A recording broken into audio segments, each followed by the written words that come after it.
Hi guys, আশা কৰোঁ নিশ্চয় সকলো ভালে আছে চাগে। আজি আমি আমাৰ মিষ্টাৰ অবৰয় আমাৰ এই কাষত আছে।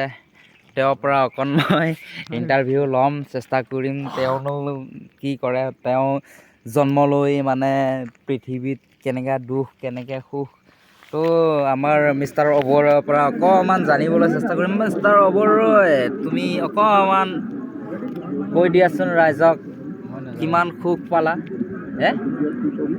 কৈ দিয়া না কোৱাচোন কেলে কৈ দিয়া, লাজ কৰিব নালাগে দিয়া। কেলে একো নহয় দিয়া। ৰাম ৰে ৰাম, কৃষ্ণ কৃষ্ণ হৰি কৃষ্ণ। তো গাইছ, বেয়া চেয়া পাব নালাগে। তো আমাৰ মিষ্টাৰ অবৰয় এতিয়া বোলে মাল চাল খাই পেল হৈ আছে। তো এনেকৈ কাহিনীবোৰ